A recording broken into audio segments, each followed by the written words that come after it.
2500년을 버틴 제국. 우리는 왜 그들을 잊었는가? 자, 저번 편에서 우루 제3왕조가 어떻게 무너졌는지 봤죠. 발라 시스템이 너무 완벽하게 물려있다가 아모리인이 들쑤셔놓고 엘람이 쳐들어와서 확 끊어버린 거. 마지막 왕 이비신이 쇠사슬에 묶여 끌려가는 장면으로 끝났습니다. 그런데 저 그때 슬쩍 넘어간 게 있어요. 엘람. 우르를 무너뜨린 그 엘람. 우리가 그 이름만 듣고 그냥 나쁜 놈들이 쳐들어온 거구나 하고 넘겼거든요. 오늘은 그 엘람의 이야기를 제대로 해보겠습니다. 그런데 시작하기 전에 먼저 솔직한 질문 하나 드릴게요. 여러분, 엘람 알고 계십니까? 저번에 우르 무너뜨린 그거요? 그 이름도 솔직히 저번 편에서 처음 들었거든요. 그게 정상입니다. 사실 대부분의 사람이 그래요. 교과서에 잠깐 등장했다가 사라지는 이름. 기원전 몇 세기에 메소포타미아를 침공한 이란 지역 세력. 딱 이 정도로만 나오고 끝이에요. 근데 오늘 이 이야기를 다 들으시고 나면 그냥 넘어간 게 억울할 겁니다. 왜냐면 이 나라 스펙이 장난이 아니거든요. 2500년 동안 살아남았습니다. 조선이 518년이었잖아요. 엘람은 그 5배를 버텼어요. 그 사이에 아카드 제국도 무너지고 우루 제3왕조도 무너지고 바빌로니아도 올라갔다 내려갔는데 엘람은 거기 계속 있었어요. 그리고 로마 건축의 상징이라고 불리는 아치 구조. 엘람이 로마보다 1500년 먼저 만들었습니다. 거기다가 페르시아 제국, 그 거대한 제국의 뼈대를 만든 행정 시스템이 어디서 왔냐? 바로 엘람에서 왔습니다. 아니, 그렇게 대단한 나라가 왜 이렇게 안 알려졌어? 이게 이 이야기에서 제일 흥미로운 부분이에요. 엘람이 역사에서 지워진 이유. 딱 한 가지입니다. 바로 언어. 엘람어는 세상 어떤 어족에도 속하지 않는 완전한 고리버예요. 인도 유럽어족? 아니에요. 세모족? 아니에요. 비교할 언어가 없어요. 로제타 스톤처럼 다른 언어와 대조할 단서가 없으니까 수천 년 동안 해독이 안 됐습니다. 그러면 어떻게 됩니까?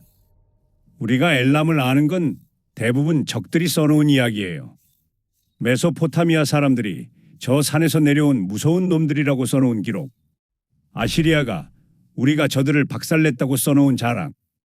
본인들 목소리로 쓴 기록이 제대로 해독이 안 되니까 졌을 때 적이 써놓은 묘사만 남은 겁니다. 아이고, 그게 얼마나 억울해. 내가 아무리 잘 살아도 내 얘기는 없고 남이나 욕한 것만 남는 거잖아. 맞아요. 그리고 그게 오랫동안 엘람은 야만적인 침략자라는 이미지를 만들었어요. 패배한 쪽에서 쓴 기록이 역사가 돼버린 거죠. 그런데 최근에 이게 뒤집히는 사건이 하나 터집니다. 2020년 프랑스 학자 프랑수아 데세가 발표를 해요. 선형 엘람 문자를 해독했다. 2020년이요? 진짜 최근이네요. 네. 은제 비문 용기에 새겨진 왕의 이름과 기호 배열을 서령 문자 비문과 대조해 가면서 음절 체계를 파악한 겁니다. 아직 학계 최종 검증은 진행 중이에요. 근데 이게 확정되면 어마어마한 결론이 나와요. 엘람은 인류 역사상 가장 이른 시기에 순수 음성 문자를 독자적으로 발달시킨 문명이 됩니다. 우리가 수천 년 동안 야만인이라고 불렀던 그 나라가 인류 문자 역사를 다시 써야 하는 나라가 되는 거예요. 야만인이라고 했던 놈들이 오히려 더 야만인이었던 거구만. 이 패턴 어디서 많이 봤죠? 맞습니다. 역사는 항상 이렇게 한쪽 얘기만 듣고 판단하면 안 돼요. 자, 그럼 엘람이 어떤 나라였는지 제대로 들어가 봅시다. 먼저 위치부터요. 지금 이란 땅이에요. 서쪽은 페르시아만과 연결되는 수시아나 평원, 동쪽은 자그로스 산맥으로 올라가는 고지대. 이 두 가지를 동시에 가진 나라였어요. 평원이랑 산맥을 다요? 근데 그게 특별한 거예요? 생각해 보세요. 평원에는 농사가 됩니다. 먹을 게 나와요. 산에는 구리, 주석, 목재, 돌이 있어요. 원자재가 나오는 겁니다. 청동기 시대에 굴이랑 주석이 없으면 무기를 못 만들어요. 엘람이 그 공급을 쥐고 있었던 겁니다. 아프가니스탄에서 오는 청금석, 인더스에서 오는 물건들.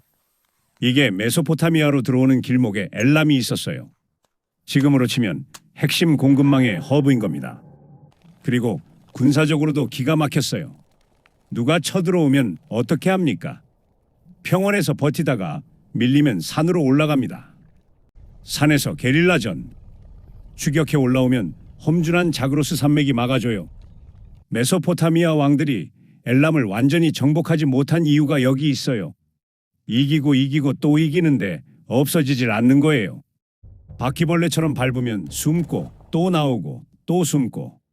끈질기게 살아남는 건 환경이 만들어준 거네. 사람은 환경을 못 이기지. 정확합니다.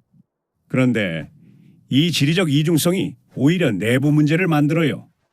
저지대 사람이랑 산악지대 사람이 서로 완전히 달랐거든요. 사는 방식도 다르고 이해관계도 달랐어요. 잘못하면 나라가 둘로 쪼개질 수도 있는 상황이었습니다.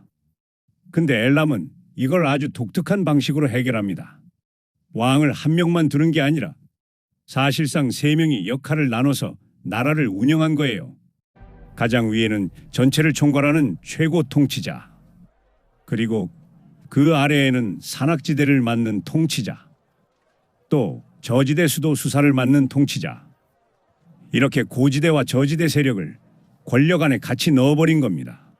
이 체제를 엘람에서는 수칼마 체제라고 불렀어요. 수칼마. 뜻은 대섭정. 쉽게 말하면 최고 대표자라는 뜻입니다. 그건 삼두 정치잖아요. 그게 잘 돌아갔어요? 잘 돌아갔어요.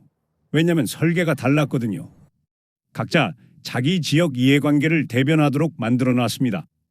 고지대 귀족들은 고지대 수칼이 우리 편이다라고 느끼고 저지대 귀족들은 수사 수칼이 우리 편이다라고 느끼는 거예요. 그래서 반란이 줄었습니다.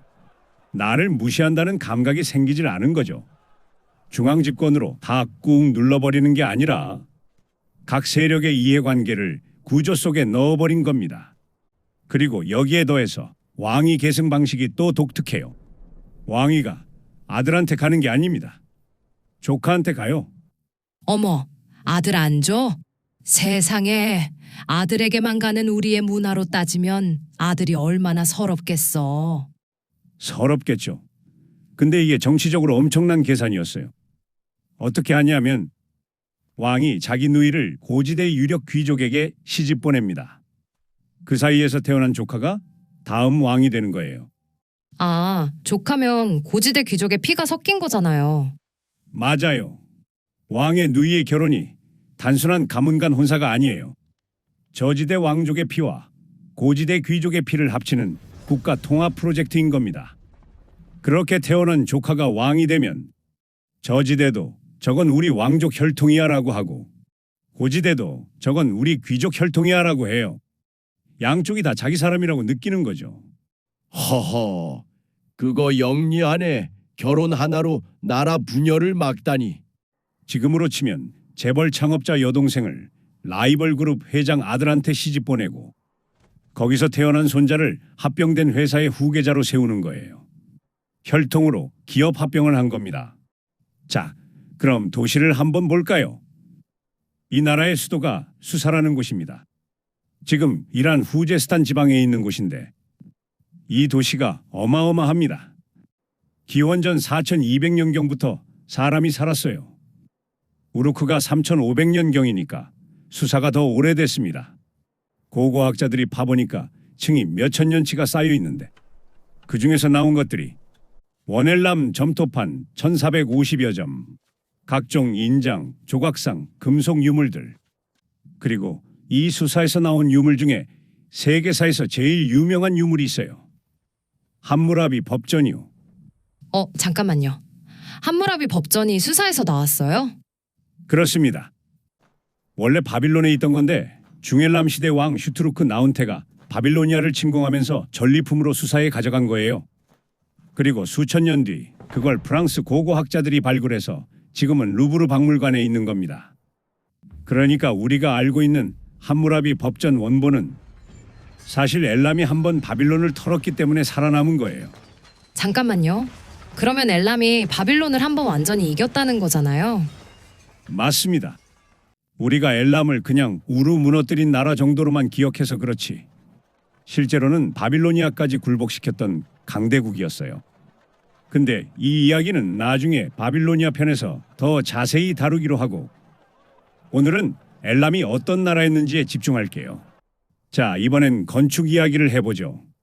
기원전 1250년경 엘람의 왕 운타슈 나피리샤가 새 도시를 짓습니다. 두루 운타슈, 지금은 초가 잠빌이라는 이름으로 불리는 유적지예요. 유네스코 세계문화유산입니다. 거기 중심에 지구라트가 있는데 메소포타미아의 지구라트랑 구조가 달라요. 메소포타미아 방식은 1층 기단을 쌓고 그 위에 2층을 올리고 그 위에 3층을 올리는 거예요. 밑에서 위로 차곡차곡 쌓는 케이크처럼요. 그게 당연한 거 아닌가요? 엘람은 달랐어요. 각 층이 지면에서부터 따로 솟아오릅니다. 동심원 구조예요. 1층 벽, 2층 벽, 3층 벽이 각자 독립된 기초를 가지고 올라가는 거예요. 이렇게 하면 뭐가 좋냐? 무게가 분산됩니다. 훨씬 높고 견고하게 지을 수 있어요. 구조공학 원리를 기원전 1250년에 이미 이해하고 있었다는 겁니다. 그리고 아치와 볼트도 거기서 나왔어요. 둥근 아치 구조, 우리가 로마 건축의 상징이라고 알고 있는 것. 그게 여기서 1500년 먼저 나왔습니다. 로마가 발명한 게 아니었네. 로마가 유명하니까 다 로마 거라고 생각했는데 역사에서 자주 있는 일이에요. 늦게 쓴 사람이 더 유명해지는 거. 발명한 사람 이름은 잊히고 유명해진 사람이 발명자가 되는 거죠. 거기에 하나 더. 초가 잠빌에는 45km 밖에서 물을 끌어오는 수로 시스템이 있었어요. 도시 전체에 물을 공급하고 정수까지 했습니다. 기원전 1250년에요. 요새도 정수시설 설치하는데 돈이 엄청 드는디. 4000년 전에 그걸 했단 말이요. 그 도시가 왜 만들어졌냐는 것도 흥미로워요. 운타슈 나피리샤 왕이 새 종교 도시를 지은 이유가 고지 대신 나피리샤와 저지 대신 인슈 신학을 한 곳에서 같이 모시기 위해서였어요. 종교적으로 고지대와 저지대를 하나로 묶으려는 시도. 정치의 언어가 아니라 신전의 언어로 통합을 꾀한 겁니다. 근데 이 발상 어디서 많이 봤죠? 사르곤이 딸 에네두안나를 신전에 앉힌 것처럼요. 맞아요. 종교를 통한 정치적 통합. 이게 고대 세계에서 가장 강력한 통합 수단이었어요. 칼로 누르는 건 반발이 생기는데 신으로 묶으면 저항이 줄거든요. 엘람도 그걸 알고 있었습니다. 자, 이제 엘람의 신 이야기를 잠깐 해볼게요. 인슈 신학, 수사의 주인이라는 뜻이에요. 법과 질서, 지하 세계의 심판을 담당하는 신입니다. 엘람 왕들은 이 신으로부터 통치권을 받았다고 믿었어요. 그런데 이 신의 역할이 흥미로운 게 죽은 사람이 심판받을 때 변호사랑 검사가 따로 있었어요. 이슈메카랍이라는 신이 변호를 하고 라가말이라는 신이 기소를 한다는 거죠. 이야, 4000년 전에 이미 변호사 개념이 있었다는 거예요? 변호와 기소가 구분된 재판 개념이 있었던 겁니다. 메소포타미아의 사후관보다 훨씬 체계적이에요. 이게 단순히 종교 이야기가 아니라 엘람 사람들이 법과 공정한 절차에 대한 감각이 있었다는 증거이기도 합니다. 그리고 이 엘람, 단순히 잘 버티고 잘 싸운 나라가 아니었어요. 기술력도 있었습니다. 구리, 청동, 금 가공 기술이 고대 근동 최고 수준이었어요.